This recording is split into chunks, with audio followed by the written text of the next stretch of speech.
สุดท้ายในต่างออกนี้จานิงยมสมแนนอมระเบียบตำรางให้นังการในได้ควบรองประหยัดตะเลือการตำรางมาเซนหมดนี้นะจังการตำรางมาเซนหมดนี่คืออัดประบะเตะบรรทัดก็เป็นเมนงี้สุดโดยไปได้ยังเกิดได้ไปได้ยังปรองประหยัดคือจัวต้นให้นังบอโต้ในขนมมาเซนนังบอโต้เมนจางแต่เมนปีหมกนี้นะจาเนี่ยอันนี้สอบนี้นะโต้นี่ห้ามปลากระเจาะชักหรือก็ด่าเบียกระเจาะยังคือหมดนะผมเคยจังนะให้นังจะปูเตียนนี่เวียโต้แม่นปันท้ายระเบียบด่าให้นังการตำรางเวียก็จะมีการปรองประหยัดตีใบจะน้อยโต้นี่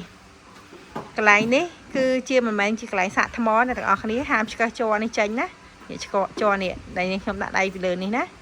ហាមឆ្កឹះចេញបើសិនជាឆ្កឹះចេញគឺអត់បូមតែម្ដងម៉ាស៊ីនហ្នឹងខូចអូតូតែម្ដងអញ្ចឹងកន្លែងសាក់ថ្មគឺកន្លែងនេះដែលយើងអាចឆ្កឹះចរនេះហើយបើកវាមកសាក់ថ្មបានចាហើយនៅកន្លែងប្រើនៅខាងមុខនេះណាទប់ម៉ាស៊ីននេះទោះបីជាយើងអត់តតម្លើងក៏យើងអាចបើកប្រើបានដែរបាក់ដូចគ្នាប៉ុន្តែត្រូវប្រយ័ត្នដែរ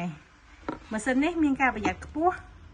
ចានេះឆ្លុករបស់វាណាកន្លែងសប់ខ្យល់យើងដាក់ចូលក្នុងនេះចាចំពោះទាដាក់ដូចគ្នាហើយយើងមិនតម្លើងនៅលើតម្រងត្រង់ទឹកដោះសេរីឲ្យចំកន្លែងនេះនេះកន្លែងនេះណាចានេះលឺប៉ាក់ចឹងណាចូលកលៈគេហើយបញ្ជាក់ឲ្យបញ្ជាក់ទៀតណាហាមប្រើក្រចកបន្ទាប់មកប្រយ័ត្នកន្លែងនេះមែនតើអ្នកទាំងអស់គ្នាហាមឆ្កឹះកន្លែងសាក់ថ្មគឺកន្លែងនេះណាសាក់ថ្មកន្លែងនេះហើយកន្លែងនេះជាប់ទុននេះគឺហាមឆ្កឹះដាច់ខាតតែឆ្កឹះគឺខូចហើយចាយើងជាប់ជាមួយនឹងម៉ាស៊ីនចារុញផ្អាប់មកពឹបចាហើយមកយើងមើលរបៀបប្រើម៉ាស៊ីនចាកន្លែងបើកកន្លែងនេះចុចពឹបចុចជាប់មកចាកន្លែងម៉ាស់ដៃនេះគឺម៉ាសាកម្រិត1វាឬសម្លេងតិចដោយសារវាខ្សោយយើងតឡើងវាមកចា